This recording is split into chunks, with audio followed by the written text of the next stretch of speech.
For today's video mga ka-idol, ito na yung part 2 sa aking paggawa ng kakao mga ka-idol o tablia. Ito na po yung mga ka-idol, sinangag ko na po sa kawali ang buto ng kakao mga ka-idol. Yan. Kailangan ko isang lagyan mga ka-idol para makuha yung balat ng buto sa kakao. Yan mga ka-idol. Yan ang ginagawa ko ngayon. Ito yung gagawin kong mga ka-idol ngayon ng tablia or kakao. Panoorin nyo hanggang huli. Hanggang sa dulo mga ka-idol ang aking video. At para makikita nyo kung paano ko ginawa ang tablia or kakao. Yan po yan mga ka-idol. Dahil malapit na rin po akong babalik sa Manila. At yan po ang aking dalhin para konsumo ko sa araw-araw doon sa Manila. Gising ng umaga, pwedeng magpapakulo ka ng tablia or kakao mga ka-idol. Mga ka-idol ang aking konsumo doon sa probinsya sa Manila. Ilapit ko lang yung mga ka-idol, camera kunti kasi medyo malayo at ako lang po yung videographer sa ngayon mga ka-idol. Yan po ang aking trabaho ngayong araw. Yan mga ka-idol, tutong na. Kailangan ng tanggalin yung balat. Tinatapahan ko muna ng mga ka-idol sa win-win o tawag sa Bisaya sa akin ligo. Yan mga ka-idol. Para makuha yung balat ito ng kakao mga ka-idol. Kailangan talagang isang lagyan para wala ng balat. Bago mo galing ng mano-mano. Gilid sa mga ka-idol. Yan po yung mga ka-idol.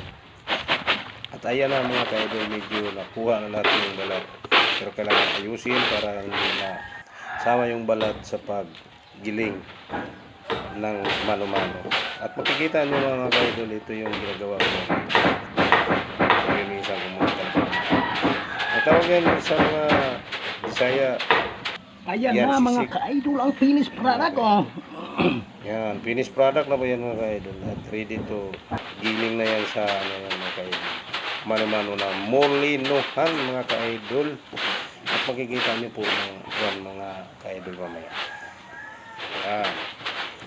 Yan mga ka-idol, nilinisan ko muna ng bayo para hindi talaga masama yung balat paggiling sa mano-mano na molinuhan mga ka-idol. Dito po yan sa bahay ko mga ka-idol. Yan po dito. Ayan na mga ka-idol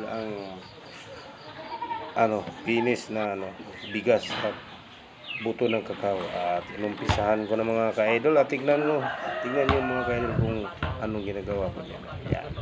Ilalagyan ko na yan mga ka-idol. At mano-mano na yan mga ka-idol na iikutin ko na yan ngayon mga ka-idol. At tignan nyo mga ka-idol. Yan ang mano-mano na trabaho sa kakao mga ka-idol. Oh, may galap shout out sa inyo lahat mga ka-idol. Yan ang mga ka-idol ang ginagawa. Nilagyan ko sa plastic mga ka-idol para hindi yun ang sahuran sa mga ginaling ko na kape. Yan ang mga ka-idol.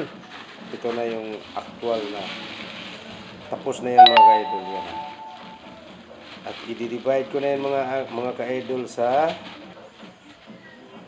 ilan mga ka-idol. At yung babasaging baso yung aking yan mga ka-idol, ipupurma.